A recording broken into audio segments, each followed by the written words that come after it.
À tous ces amis, c'est Christophe, nouvelle vidéo d'actualité. Donc là, ici, je vais m'octroyer le droit de décider des règles du foot. Parce qu'en fait, actuellement, quand je regarde des matchs, j'y comprends plus grand-chose. C'est vraiment le fouillis d'un championnat à l'autre, d'un arbitre à l'autre. Donc là, ce que je vais faire, c'est que je vais changer les règles du foot. Oui, rien que ça. Donc, par quoi commencerai-je? Tout simplement par ce qui nous enquiquine actuellement, c'est la VAR, la vidéo assistant referee. Donc la vidéo, on n'y comprend plus rien sur les règles, sur comment on l'utilise, etc. Donc moi, je clarifierai tout ça immédiatement.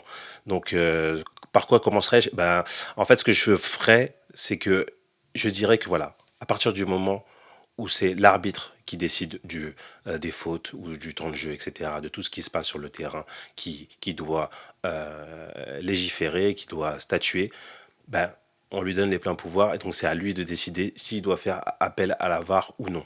C'est pas genre on l'appelle pour un match et dans un autre match on l'appelle plus, machin, voilà, dans la NASA, là, enfin, les gens qui sont dans le VAR Center, là, ou je sais pas comment ils l'appellent, ou la camionnette, là, je sais pas comment ils l'appellent. Donc non, non, non. Là, je statue, c'est que l'arbitre qui décide, donc l'arbitre avec ses assistants qui sont sur le terrain, hein, qui décide, donc voilà.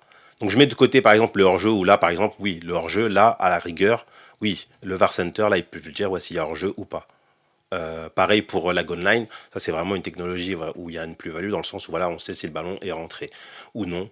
Bon, après des fois on pourrait discuter sur le nombre de centimètres parce que des fois c'est un petit peu abusé, mais bon, globalement ça fonctionne. Donc là-dessus, basta. Mais par contre pour tout le reste, hein, toutes les règles, donc là non, moi je dirais voilà, l'arbitre de champ, c'est à toi de décider de savoir si voilà, sur cette action tu es sûr ou pas. Si t'es pas sûr, tu dis je fais appel à mes potes. Et ça doit pas être derrière, comment dire, un critère de parce qu'on sait après à peu près comment ils sont notés les arbitres. Limite, on a l'impression que faire appel à la VAR, c'est pas une bonne chose, etc. Donc non non non, c'est que voilà, on statue, on acte le fait que c'est l'arbitre de champ qui décide de la VAR.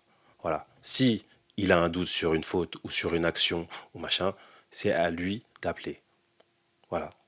Comme ça, c'est clair. Après, tout ce qui est voilà, hors jeu, là, d'accord, c'est la NASA qui peut l'appeler.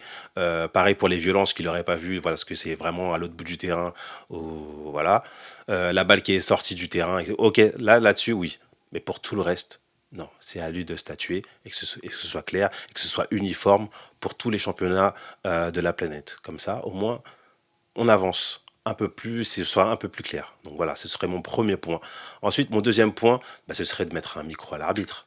On le voit à la Coupe du Monde, par exemple, de rugby, là, c'est vraiment un plus, quoi. C'est clair, voilà, c'est net. L'arbitre, il dit ce qu'il voit, même quand la vidéo l'aide, on sait pourquoi il siffle, on sait machin, voilà. On a des explications, c'est beaucoup plus clair. Après, voilà, si c'est dans une autre langue, on a une traduction, etc. Mais au moins, c'est clair. Pareil, on a un écran géant, on s'en sert, donc pour voir au moins les images que que le VAR Center voit. C'est pas genre on a une image, mais eux, ils ont d'autres images. Non, non, non, on voit exactement ce qu'ils voient. Et il y a des écrans géants dans le stade. Voilà. Il y a une réalisation qui a des moyens pour justement retransmettre à la télé justement ce qui se passe. Donc il faut que ce soit vraiment clair. Et donc là-dessus, on statue et voilà, on avance. On a une technologie, on s'en sert. Mais on s'en sert correctement, quoi. Et vraiment, le micro, en plus, ce serait top parce que déjà, ça permet de savoir ce qui se passe sur le terrain. On a les échanges entre les joueurs et l'arbitre. En plus, ça fait des bons moments, comme vous vous souvenez de la vidéo avec Brendao, j'ai pas touché. Ça, c'était parce qu'il y avait un micro sur l'arbitre. Sinon, on n'aurait pas entendu des trucs comme ça. Donc, vraiment, ça, c'est vraiment des plus-values. Et voilà, on comprend ce qui se passe sur le terrain. Et puis, ça permettrait aussi d'éviter que les joueurs insultent l'arbitre et inversement, parce qu'il y a aussi des arbitres qui insultent les joueurs des fois. On en parle moins, mais ça arrive. Donc là, au moins, on pourrait savoir ce qui se passe et ça permettrait justement de calmer un peu tout le monde. Parce que quand on sait ce qui se passe, forcément, la pression redescend. Donc voilà. Donc c'était vraiment mon premier point. Enfin, le deuxième point, pardon, sur le micro. Ensuite, le troisième point, les mains dans la surface, parce que ça, c'est pareil, on n'y comprend rien. Parce que pour moi, quand on siffle une main dans la surface, et surtout, c'est que derrière, ça termine par un penalty, donc un truc vraiment important dans le jeu du foot. Donc moi, je statuerai, c'est que, bon après c'est vrai que c'est un petit peu alambiqué, mais vous allez comprendre, c'est que À partir du moment où la main n'est pas si volontaire, mais en tout cas hyper abusé. Donc, par exemple, le mec qui a le bras tendu, voilà, et qui touche la balle, ou voilà, le mec tire, enfin, le défenseur fait une parade, ou etc. Là, d'accord, c'est main volontaire, c'est penalty, voilà, et sanctionné d'un carton, ok. Mais après, pour toutes les petites mains où genre on sait pas trop parce que voilà, le mec il tacle mais il a le bras un peu derrière, donc du coup il touche, le mec ça rebondit sur quelqu'un, tac, ça touche sa main, machin. Ça, pour moi, ces mains là, je trouve ça trop comment dire, trop fort, trop brutal de siffler un penalty après une main comme ça. Donc moi, ce que je ferais, c'est que je mettrais le coup franc indirect dans la surface. C'est vraiment un truc qui existait beaucoup plus dans les années 80-90, mais qui s'est fini, et moi je le remettrai au goût du jour. C'est qu'en gros, voilà, la main est dans la surface, on fait coup franc indirect, voilà, quitte à ce que le mur il soit dans le but, comme avant. Vous pouvez aller voir sur internet, hein, il y a plein d'images là-dessus. Voilà, je statuerais voilà, d'un coup franc indirect dans la surface. Ce serait beaucoup plus spectaculaire en plus pour les yeux, mais ça éviterait au moins les pénaltys à tout bout de champ où voilà, le défenseur, voilà, il est malencontreusement, la balle a atterri sur sa main et on s'y fait un pénalty. Je trouve ça trop sévère. Donc là, ouais, je réinstaurerai le coup franc indirect dans la surface. Donc voilà pour les mains. Ensuite, sinon pour les pénaltys, voilà, ouais. Quatrième point, les pénaltys. Donc là, ces histoires de désavantage sur les gardiens en mode maintenant il faut qu'ils mettent un pied sur la ligne pendant qu'ils plongent, faut pas qu'ils bougent pendant le penalty, etc. Non, non, non, on arrête tout ça. Et déjà, il faut savoir que c'est à peu près allez, entre 70 et 80% des pénaltys qui sont réussis. Donc déjà, c'est un gros avantage d'avoir un penalty pour un attaquant. Quand je dis attaquant, c'est en tout cas un joueur adverse. Donc c'est un gros avantage. Faut savoir que le but, il fait 7,32 m de long et 2,44 m de haut. Donc ça veut dire qu'il y a la place quand même pour la mettre au fond, hein, la balle. Donc c'est vraiment un désavantage. Donc en plus, si le gardien doit avoir le pied sur la ligne et ne pas bouger avant le tir, non, il faut arrêter. Après, ça va être quoi? Ça va être, il doit fermer les yeux pendant qu'il plonge, il doit arrêter le ballon retourné. Non, non, non, faut arrêter ça. Donc moi, ce que je fais, c'est que je mets liberté totale au gardien. Donc il peut chambrer, il peut twerker, il peut bouger, il peut aller en avant s'il veut. Il fait comme au hand, il se met devant, il bouge les bras, il fait ce qu'il veut. Mais quoi qu'il arrive, c'est toujours un avantage pour le tireur. Donc, non, il faut arrêter ça. Le gardien fait ce qu'il veut, s'il veut bouger sur la ligne, s'il veut danser, s'il veut twerker. Liberté totale. Après, il faut pas qu'il insulte ou qu'il fasse. Limite, je trouve ça même bizarre ils autorisent le fait de l'intimider, d'arriver devant le joueur avant qu'il tire en mode ouais, ouais, machin, gna, gna, gna. Non, non, il fait ce qu'il veut, mais à part ça, où il n'y a pas d'intimidation, mais par contre, il fait ce qu'il veut, s'il veut avancer, il avance, s'il veut danser, s'il veut twerker, il fait ce qu'il veut. Donc voilà, c'était mon point 4. Le point 5, les bandes touches. Les bandes touches, c'est insupportable.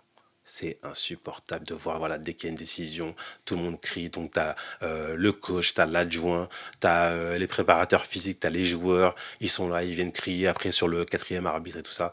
Moi, j'arrête tout ça, c'est fini, c'est fini. Maintenant, il y a juste le coach qui a le droit d'être dans sa petite zone là. Voilà, s'il veut, il a un banc. Tout le reste, c'est dans la tribune. Voilà, je rehausse ces tribunes un petit peu comme en Angleterre là, mais je le fais encore plus. C'est voilà, on met tout le monde là-bas. Il y a que le coach qui a le droit d'être en bas. Il peut parler, voilà, il y a assez de distance pour parler et communiquer avec son staff s'il a besoin d'aide, etc.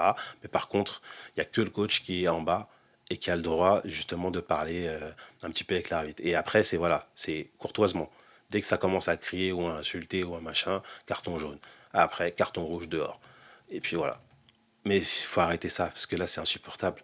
Des fois, t'as le mec, le troisième gardien là qui vient insulter l'arbitre comme du poisson pourri et tout ça au bord du terrain. Non, faut arrêter ça. On a trop toléré ça. Non, et je vois pas ce que ça apporte, parce que non, là, ça change rien au jeu. Si l'arbitre il a pris une mauvaise décision, bah tant pis, c'est comme ça. Donc non, non, non. Je mets tout le monde, allez, en tribune, etc. Allez, hop, ça dégage. Voilà.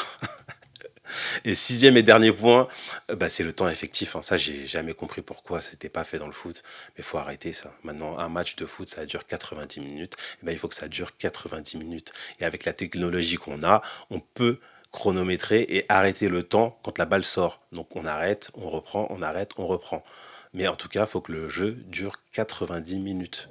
Voilà. Et pas genre 90 minutes plus un plus 5 plus 10. Alors j'ai déjà vu des plus 10 non mais ça ressemble plus à rien quoi. C'est trop. Et en plus surtout c'est que tu sais même pas comment c'est compté parce que normalement c'était choix 30 secondes pour les changements, etc. Mais des fois ça a plus aucun sens. Et des fois tu vois t'as du plus un une minute ou plus 2 minutes alors qu'il y a eu je sais pas combien d'arrêts de jeu où les joueurs, voilà, il y a eu des blessures, des machins, des trucs. Non, non, non, non, maintenant c'est 90 minutes. Voilà, s'il y a le moindre truc, le moindre incident, la balle sort ou je sais pas quoi, on arrête le temps et après on reprend. Voilà, c'est très simple. Et donc 90 minutes, et on verra qu'au final, on joue beaucoup plus, il y aura beaucoup plus de temps sur le terrain, au final, plus de temps de jeu, au final, que d'arrêt de jeu. Donc non, non, non, 90 minutes. Et en plus après, on se retrouve avec des épisodes ubuesques comme ce qui s'est passé à la CAN. Là. Je crois que c'était le match Tunisie-Mali, quoi, où l'arbitre il arrête à la 85e. Donc maintenant, ça dure même plus 90 minutes, on arrête à la 85e. Donc non, faut arrêter ça. Maintenant, on a des écrans géants, on met le temps effectif, voilà, on l'arrête, on le reprend comme au basket. Et puis c'est simple, voilà, 90 minutes. Une fois que c'est 90 minutes, c'est fini. Voilà, allez, on arrête. Voilà. Donc c'était un petit peu mon changement de règle, ce que je ferais. Et franchement, je pense que voilà, c'est pas très compliqué à faire. Euh, je pourrais même en ajouter d'autres, mais bon, voilà, déjà rien que ça, si on le réglait, ça ferait quand même avancer le foot. Hein. Donc dites-moi ce que vous en pensez. En tout cas, n'hésitez pas à liker, vous abonner, à partager. Vous n'hésitez pas, allez, on est libre. Donc allez-y, faites-le. Allez, je vous dis à la prochaine, les amis. Salut.